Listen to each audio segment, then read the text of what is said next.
Oh shit. Here we go again. So, next is JavaScript operator. So, ano na naman to, pragmatic? So, basically, JavaScript operators are symbols or words used to perform operations on variables and values, like adding numbers, comparing values, or assigning data. Think of them as the math tools or logic tools of JavaScript. So, basically, JavaScript operators, sila yung parang hindi pala sila parang, kundi isa sila sa mga nagmamanipulate ng data sa code nyo, like conditional statements. So, para maintindihan nyo palalo, ito yung isa sa mga example ng JavaScript operators, which is assignment operators. So, maraming klase ng JavaScript operators. I-search nyo na lang sa Google, marami sila. Kumuha lang ako ng isa, which is assignment operator. So, ito yung example ng assignment operators. So, may meaning na rin siya. So, as you can see, makikita nyo dito, si equal, meaning niya, assign. Si plus equal, ang meaning niya, add and assign. Then, next is minus equal, meaning is subtract and assign. Next is times and equal, meaning is multiply and assign. And lastly, is divide and assign, meaning, yun, i-divide mo siya and a-assign mo na siya. So, para maintindihan nyo pa to lalo, let's go to my IDE and sa IDE nyo rin and mag-code tayo together para mas lalo nyo pang mag-gets ang aking mga pinagsasasabi. So, let's go. So, nandito na ulit tayo sa IDE and naka-comments na yung mga assignment operators na explain ko. So, let's start na muna kay equal. So, madali lang si equal. So, ganito lang ang trabaho ni equal. So, ginagamit lang si equal or assign kapag gusto mong lagyan ng isang value ang isang variable. So, basically, ginagamit siya para malagyan mo ng value ang isang variable. So,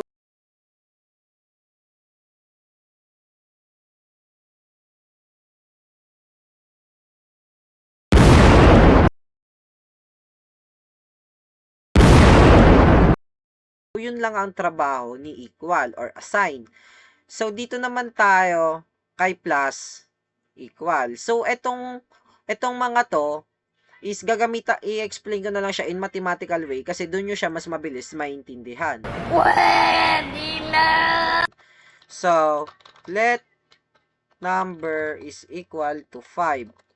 Then, ngayon, si number is ipa-plus equal natin siya kay 5. Then, titignan na natin yung output. Siyempre, ang expected output natin dito is 10. So, when we run, save, then here, we can see the output is 10. Yan o, 10. So, yun lang. Ganun lang gamitin itong mga assignment operators. So, when we try minus, of course, 0, then times 25, then divide 1. So, ganun lang. So, ganito lang ang example ng paggamit ng assignment operators. So, next one is JavaScript keywords. So, ano nga ba yung JavaScript keywords? So, basically, JavaScript keywords are special reserved words that have specific meanings in the language. You cannot use them as variable names, function names, or identifiers. They tell JavaScript what to do, like create a variable, define a function, or control the flow of code. So, dito pa lang, may keywords na kaagad eh. They tell JavaScript what to do. So, meaning, they are conditional statements. So, they manipulate your code, your data, no?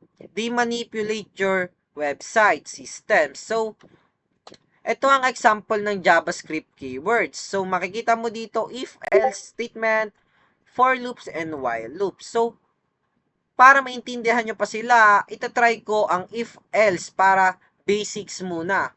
So, let's go to our IDE and let's code. Bibigyan ko kayo ng example ng Java keywords. So, basically, gagamit muna tayo sa ngayon ng if-else statement since yun muna yung madaling intindihin and one of the basics to understand. So, tsaka na tayo gagamit ng mga for loops, while loops, no? Mahaba-haba, malalim-lalim na tayo sa ating tutorial series. So, let's go. So, ganito lang kadali yon.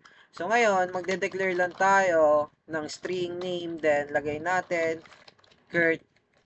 Then, ngayon, conditional statement na. Kunyari daw, if, no, if name daw, no, is dot equals, no, kung si name daw, which is si Kurt, is equal siya, no, sa Pogi. Yun, no, Pogi. Pagbigyan nyo na kami, guys. Channel naman namin to, eh. Ngayon, .log, tapos console, ngayon, no, print natin, tama. Yun, no? Yan. Tapos, else naman, no, kapag hindi Pogi, no, yung tinype niya, pare. Kung iba man yan, o kung ano man ang tinype ni user, ito ang lalabas. Mali. Yan. So, basically, ito ang isa sa mga Java keywords. So, hindi to Java keywords, guys, ha. Variable declaration to.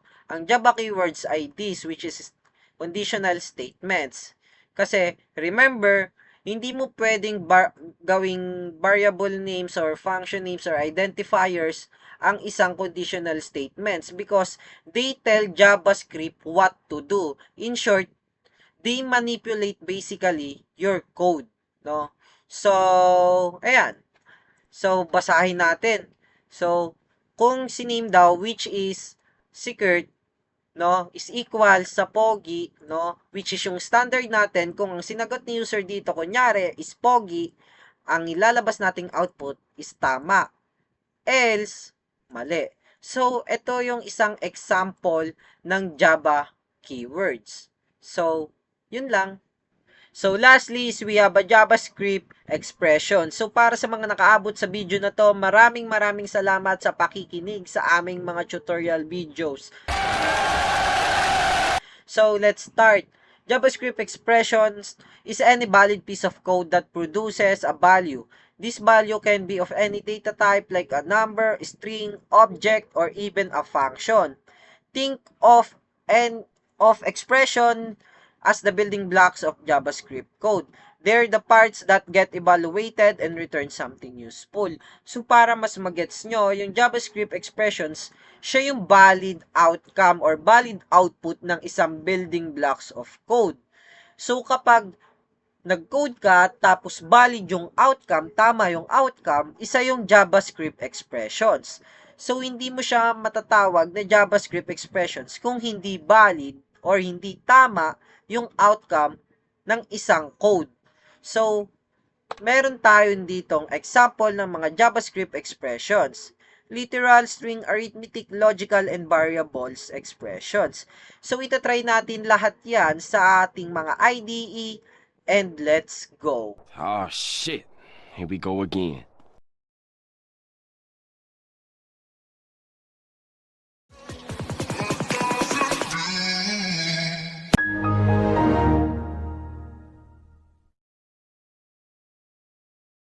Lastly, makikita nyo naka-column na yan and let's start. So, sa literal expressions, basically, sinabi ko sa PowerPoint presentation kanina na ang JavaScript expression is pwede siyang maging kahit ano. Like, for example, number, pwede siyang maging string, no? Or even, no, data type, 'di ba? So, bakit nga ba sila naging expressions? Because they return a value when they're evaluated, no? So, nagre-return sila ng value. So, kaya sila natawag na expressions. So, sa arithmetic expressions naman is ganito lang kasimple. So, let x is equal to 1, then x is plus equal kay 1, then matik yung expected output mo dyan, 'di ba? Yung expected output mo dyan is 2. So, paano naging arithmetic expression siya? Because, it returns a numeric value din. Meaning, valid output siya. Number din yung ni-return niya, no? Yung ni-return ni computer. So, valid output siya. Isa siyang arithmetic expressions. Isa siyang expression since valid output yung ni-return niya. Number para sa number. So, hindi siya matatawag na isang expression kung number yung binigay mo tapos string yung isusukli niya. 1 plus 1 sinagot ng computer, 2. 'Di ba? Sinagot ng compiler mo, 2. 'Di ba? Hindi nating matatawag na expression yan. Dapat numeric din ang ibabalik niya. No? Kaya valid output. No? So, ito yung arithmetic expression. So, sa string expression is madali lang din. So, una, magko-console muna tayo. Then, dito, gagamit tayo ng concatenation, kung alam nyo man. So, dito naman, paano siya naging string expression? Because, minanipulate natin Minanipulate natin sila or pinag-combine. Also, ang expected output din nito ay string. Kasi string din yung nilagay mo dito.